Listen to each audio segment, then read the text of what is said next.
Next up, we have Mariá Páez Victor, PhD. She is a sociologist born in Venezuela, now retired from university teaching, and it's now dedicated to writing. She's a frequent commentator on issues related to Latin American history and politics, and she's participated in numerous events on TV, radio, and public meetings. In addition, she has her own weekly radio program about Venezuela in the Spanish language community radio of Toronto. And go ahead, Mariá.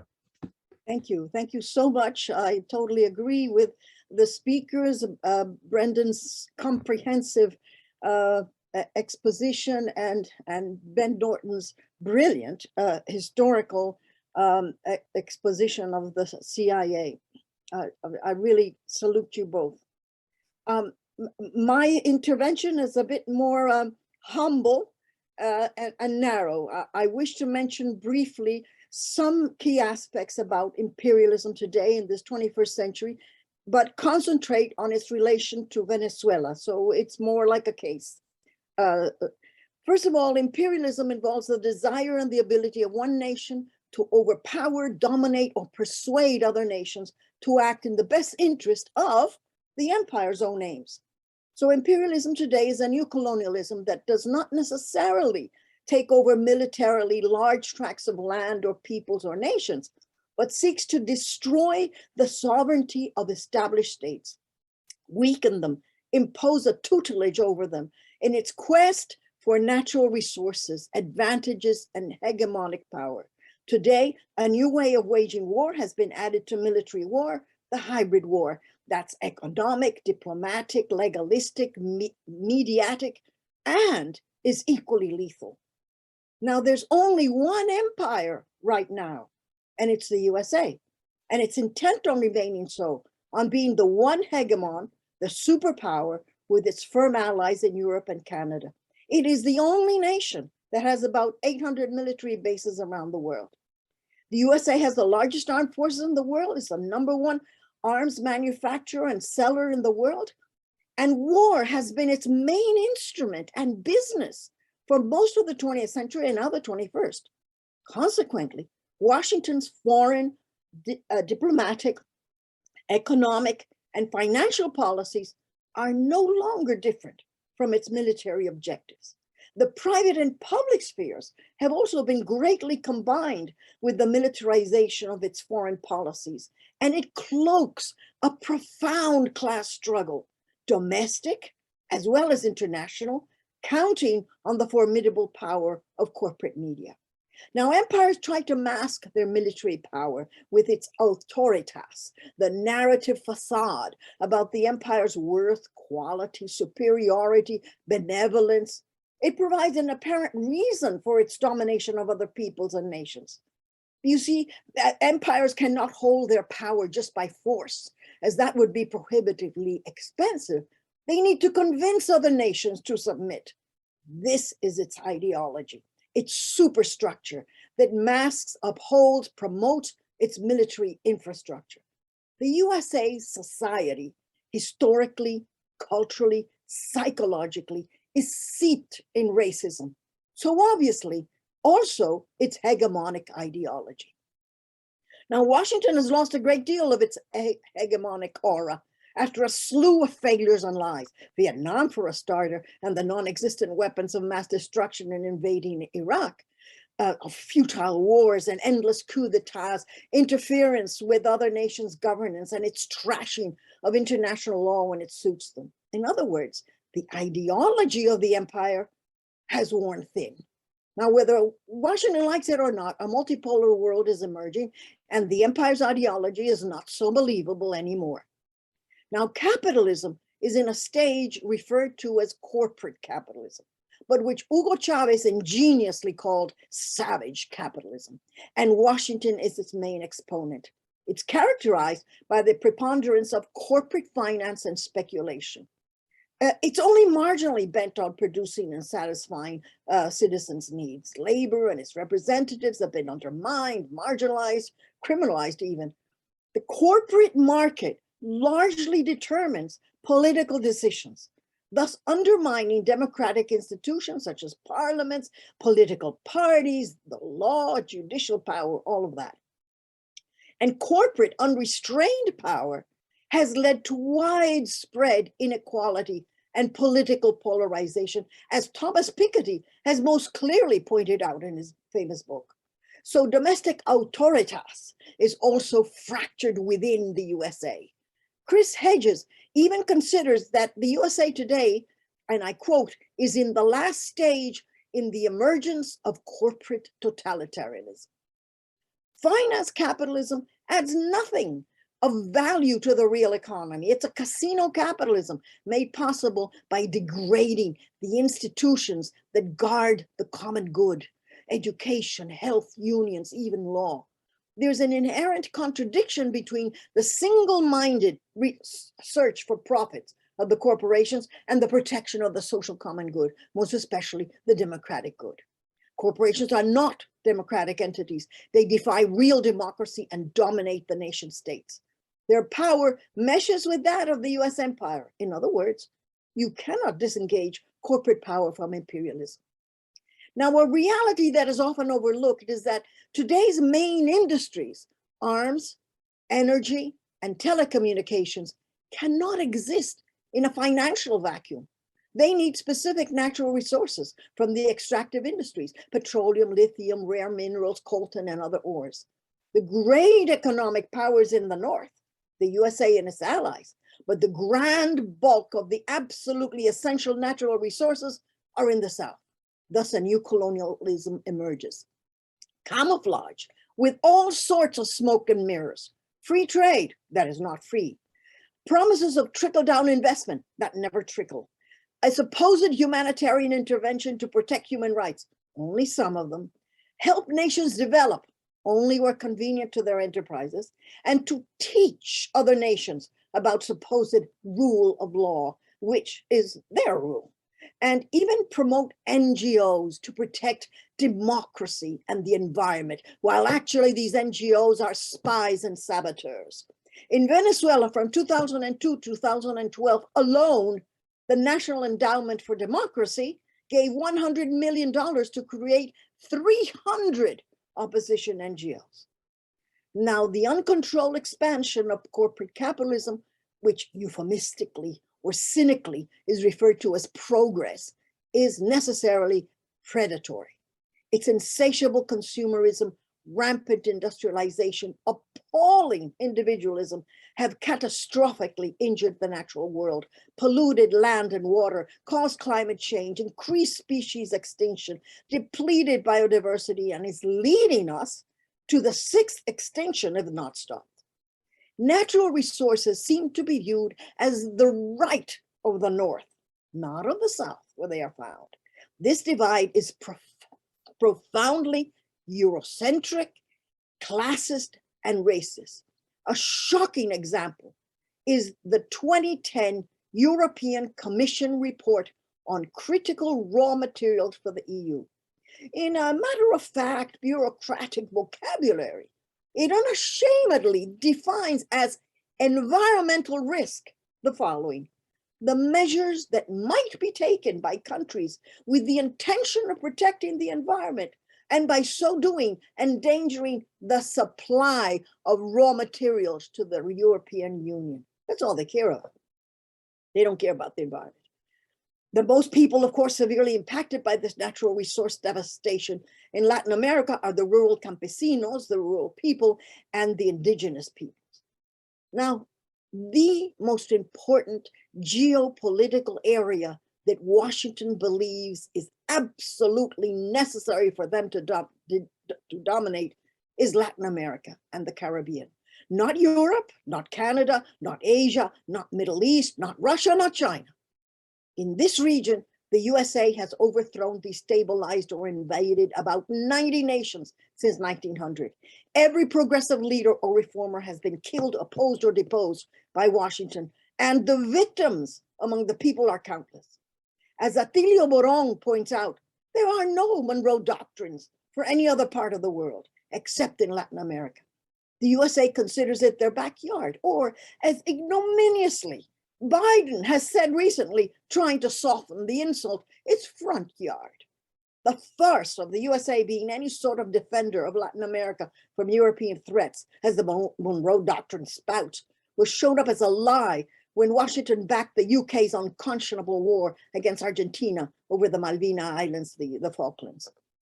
Che Guevara's opinion on imperialism is that it is a bloodthirsty thing ready to slit people's throats, and that you cannot trust imperialism for a minute, not even a little bit. There are too many examples to cite in Latin America, Africa, Middle East, and even in the less powerful nations of Europe, where they have all felt the boot of empire on their throat. Now enter the socialism of the 21st century, which is the hope of the future of the region and the world against the savagery of imperialism. Hugo Chavez was re-elected in his second term in 2006 by an overwhelming majority who voted for his electoral promise of building what he called socialism of the 21st century in Venezuela as the basis of the Bolivarian Revolution. Its instrument is the PSUV, the United Socialist Party of Venezuela, which is formed also by smaller parties and grassroots organizations, not just a government party. But many on the left, especially in the North, USA, Canada, and Europe, have been decrying for years that Venezuela's revolution is not socialist. These cosmopolitan or armchair revolutionaries have too often disdained the Bolivarian Revolution because it did not fit with their narrow Eurocentric theoretical framework. Some mistrusted Chavez because he was a military man. Others ridiculed him because he was an acknowledged Catholic. And yet others on the left have gone so far as saying Venezuela did not have a revolution because it did not take up arms outright and kill the capitalists. I myself have been confronted various times, being on a panel, by those who want to see blood on the ground. Not their blood, of course, but somebody else's. They have said to my face that because it was not born by taking up arms, like the Cuban Revolution, Venezuela was not a real one. I had the great honor of sitting next to the Consul General of Cuba, who whispered in my ear to pay no attention to such nonsense, as if Fidel and Che wanted to kill their compatriots, as if they thought that killing was the cornerstone of a socialist revolution. Venezuela's revolution does include the analysis of Marx and Engels, but not exclusively. It's also based on Venezuela's indigenous communitarian traditions, on the principles of its revolutionary liberator, Simón Bolívar, which were sovereignty, egalitarianism, repudiation of slavery and imperialism, and regional Latin American integration. It's also nurtured by other Venezuelan heroes such as Simón Rodríguez on education and Ezequiel Zamora on land reform. Its revolution is as well humanistic and spiritual. It is inclusive and respectful of indigenous cosmologies and inspired by liberation theology. As well, it is participatory and democratic as it gained power through the ballot box. It does not follow the pattern of the Russian, Chinese, or even entirely the Cuban Revolution. It's his own thing. Now, Chavez proclaimed it after the fall of the Berlin Wall, after the dissolution of the USSR, and the rumors that history had somehow come to an end. And thereby, Chavez showed the world that socialism was not remotely dead. This in the face of those on the left professing socialism who were looking for the illusion of the third way. Let us count the ways of how revolutionary Venezuela is. First of all, Venezuela has asserted its sovereignty over its natural resources, taking over control from elites and international corporations. This has set an example of independence that Washington considers counter to its hegemony, especially since the country has the largest oil reserve in the world and the second largest gold fields. Venezuela society underwent a strong social transformation begun by redefining the state itself with a new constitution anchored on concepts of human rights, both individual and social rights, and includes the rights of indigenous peoples, women, children, social rights to education, health, protecting the environment. And Venezuela has wrestled power from the comprador class, that supremacist elite, upper classes that had ruled for 40 years and drove their people into abject poverty, while wasting the equivalent of 15 Marshall Plans in corruption and illicit enrichment. The revolution has reduced not only poverty, but also inequality. And Venezuela's participatory democracy recognizes communal and social ownership and enshrines the communal state of communal councils, communes, and these are not add-ons, but part of state power. Venezuela has carried out an effective land reform, transforming agriculture to the point that today the nation has food security and is even exporting food, the first time in 100 years. This is due to the masterful policies of President Nicolás Maduro, who has steered the country through the illegal sanctions that have almost destroyed the economy and killed 100,000 Venezuelans. His measures to diversify the economy, to implement an effective internal revenue system, reinvigorated the economy and battled inequality. He got rid of hyperinflation, made Venezuela a stronger, more viable country. Its GDP is estimated will grow by astonishing 20% this year. And it wasn't the Chavistas saying this. This was calculated by Credit Suisse. This after losing 99% of government revenue due to US sanctions. Quite an extraordinary achievement. And during the pandemic, the grassroots organizations and the PSUV all helped the health authorities when Venezuela was not able to buy medical supplies or vaccines. And now it has the best record of controlling the pandemic in the region. And thanks for the amazing solidarity of countries of China, Russia, and Cuba. Now, the genius of Hugo Chavez is that he was able to articulate a socialist ideology that was rooted in Venezuelan cultural and political history. Before that, socialist and communist inroads had been very weak because they were seen as a foreign thing, a northern, theoretical, alien to the history, the culture, the cosmology of ordinary Venezuelans. Now, while not demeaning for a second the very positive and brave, even heroic struggles and contributions that members of Venezuela's oldest political party that's the Communist Party. The fact is that it never had a significant popular following in or out of elections because it was not rooted in the people's profound sense of history, their culture, tradition, spirituality. The Bolivarian Revolution does all this, as well as making clear the class struggle and the dynamics of capitalism. But to its admirable, selfless merit, the Communist Party of Venezuela has always supported the PSUV, especially in its struggles against imperialism. And this is very important for the West, the West and the North to realize that they may not agree with everything of the Bolivarian Revolution, but they are with it in its struggle. Domestically, inside Venezuela, many who proclaim being on the left criticize the government, President Maduro. They are, in fact, armchair theorists that use the excuse of self-criticism to simply oppose a government and a movement which has rejected them and their advice because they have been far from the grassroots and real links to the people. Their criticism is cheap, as they bear no responsibility in feeding and nurturing a population, nor in facing a formidable foreign power. They invariably end up being the darling of the right. Now, Venezuelans don't think they have ultimately arrived at socialism, but they consider it a process, a way that they must go down until the entire bourgeois state has been transformed. They're not there yet, and they know it. But the international left, on the other hand, has had reservations from the very beginning, if not open criticism of Venezuela's brand of socialism. The reasons are ugly, tainted by cultural determinism and even racism. First, there's Eurocentrism. For many, anything that deviates from Marx and Engels or any other European communism or socialist experience is not the real thing. This is actually very ironic, if not knee-slapping funny, in view of the fact that none of these northern theorists or activists have actually been able to carry out any socialist revolution in North America or Europe. Yet they think they have the right to point out to the lesser beings in Venezuela and Latin America what is real and what is not, and that they have got it all wrong. Secondly, the international critics of Bolivarian Revolution are ignorant of Venezuelan culture, specifically its political culture, and I may venture to say that it is willful ignorance and also tainted with racism.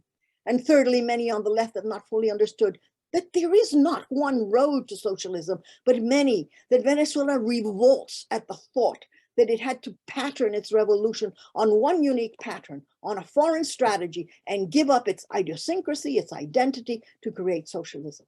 The Just a goals 2-minute of Venezuela. warning, Maria. Okay, I'm almost finished. The goals of Venezuela socialism are to obtain the health, the happiness of a people, to exercise their self-determination, without tutelage, and that the people have power through democratic representation and participatory democracy. Now, if these accomplishments were not enough, Venezuela's heroic triumphs against the illegal sanctions, paramilitary attacks, sabotage, assassinations, coup attempts, demonization were not enough. Just consider the following. The enemies that have lined up against Venezuela, the empire and its allies, the international banking system, the international media, all the fascist organizations of the world, they do recognize a revolution when they see it.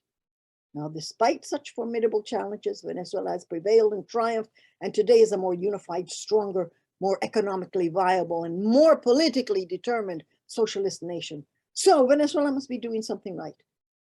In the end, the choice could not be clearer. Will the world continue to give a free ride to a devious, amoral, predatory imperialism?